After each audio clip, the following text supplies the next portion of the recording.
Hello and welcome to the Encyclopedia Wheel of Time channel. My name is Gary Kephart and I'm the creator of the encyclopedia. This is the first official video on the channel, and as such I thought I'd do an origin story on the encyclopedia itself, because who doesn't like a good origin story? But before I begin, please remember after the video to press the like button if you liked it, and as well click on the subscribe button to get notifications of any future videos I make. I don't know how many I'm going to make or how often they're going to come out, but you'll want to know when they come out, right? So go ahead and subscribe. Lastly, there's also a Patreon link down below, so if you feel like supporting our site, that's a way to do it. So let's go on with the story. Before I get into the history of the encyclopedia, I thought I'd talk about the history of the web and how that affected the introduction of the encyclopedia. And to put this all in context, I graduated from UC Irvine in 1986 with a bachelor's degree in Information and Computer Science. The development of the World Wide Web began in 1989. Mosaic, which is one of the first browsers, was released in September of 1993. At the time, I was working at Rockwell International, and a coworker said, "Hey Gary, here's this thing called a web browser. You may want to play with it. I think it's your thing." So I did. I found a homepage somewhere and I clicked on a whole bunch of links around the place, and then I downloaded this document. I think it was a C++ coding standard, and it was from Sweden or Switzerland or somewhere or that over in Europe. And I stopped and I realized what had happened for the first time ever for me. This document that was in another country was downloaded onto my computer in a matter of seconds. I'd never experienced anything like that, and most people hadn't either. It was huge. Now let's talk next about how we communicated on the web. There was no Facebook, there was no AOL. What we had was Usenet news groups, and there were hundreds of them, and there was one devoted to Robert Jordan. It was called rec.arts.sf.written.robertjordan, and we had hundreds, if not thousands, of conversations. Lots of people were involved, and that's how we talked to each other, through Usenet news groups.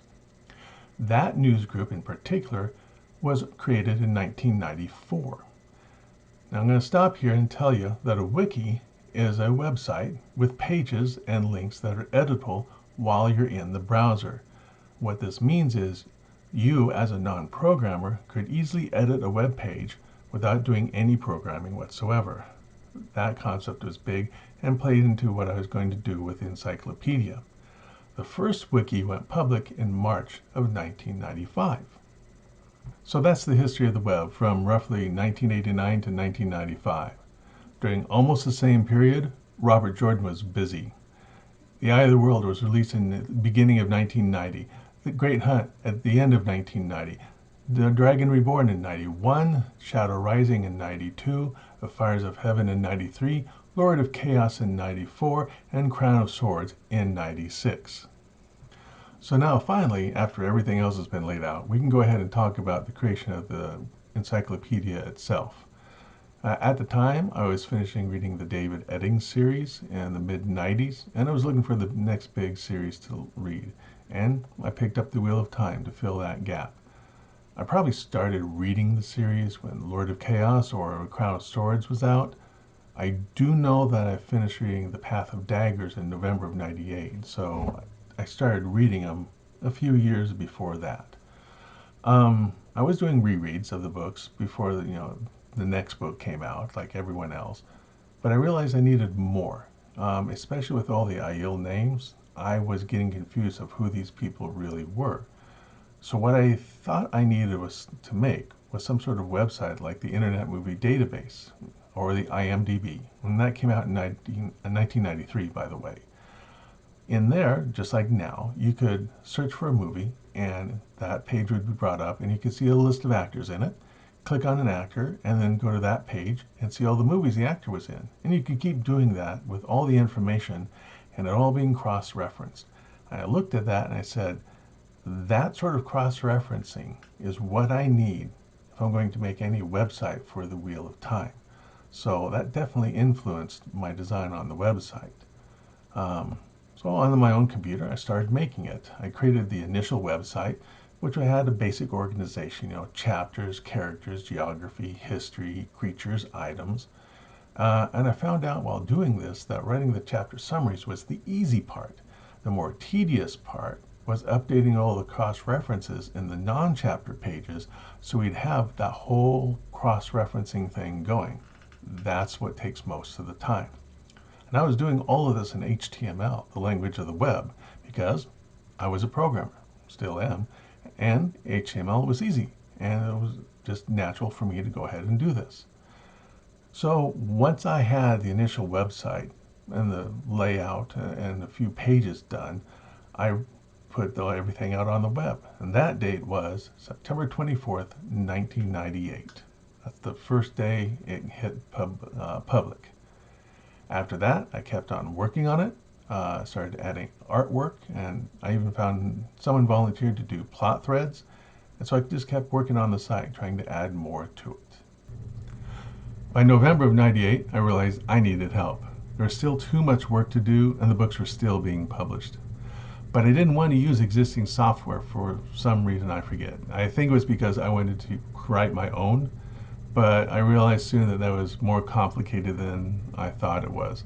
So I came up with this quasi-wiki process. I created some templates for volunteers to fill in, and I created a website that they could go to and process those files from text files into actual web pages. So the whole process was, they would take these template files, fill them in, upload them into my system, go to my website, press a button, and convert them into actual web pages, all without my interaction.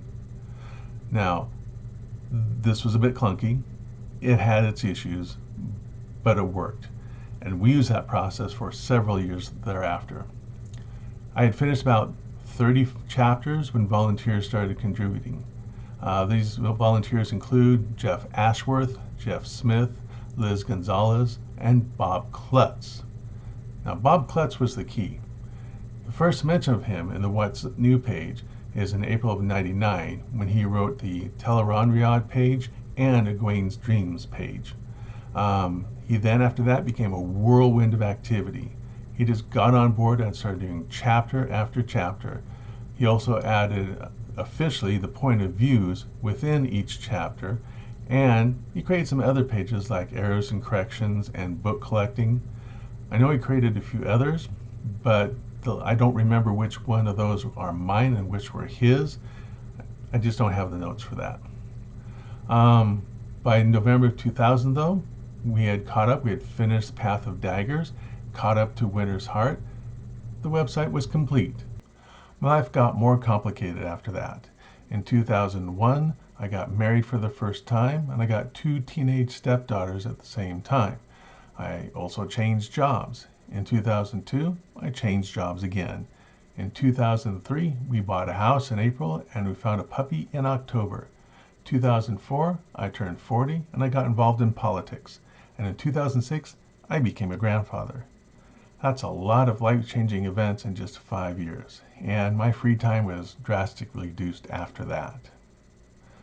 Now, thanks to Bob, in 2005, in conjunction with Comic-Con and the Knife of Dreams release in October, myself, Bob, and 4 others were invited to a dinner at Tom Ham's Lighthouse in San Diego with Robert and Harriet. And by the way, this is the first and only time that I met Bob Klutz in person. Everything before or after that was always by email. And everyone in attendance got this. This is a galley copy of the Knife of Dreams. It's one of the things I'm pretty proud of having for doing this work here for the Encyclopedia. So anyways, Bob definitely kept up the website after that, all the way up to Towers of Midnight. And then I think he probably got burned out because he was doing a lot of work there. And that's where the site stayed until I started working on it this last September, converting it to a real wiki and starting to add a memory of light. As a closing note, I'd like to point out that the first web browser was available in 1993, and a mere 5 years later, the encyclopedia was online. I don't have any hard evidence of this, but I'd like to think that the encyclopedia was one of the first, if not the first, reference website for a book or a series of books. If anyone wants to do the research and prove me wrong, I'd be interested in knowing that. So anyways, there's the complete story, the complete history of the encyclopedia, the best that my memory and my emails can tell me. And, well, there it is. So let me know what you think down below in the comments, and thanks for watching.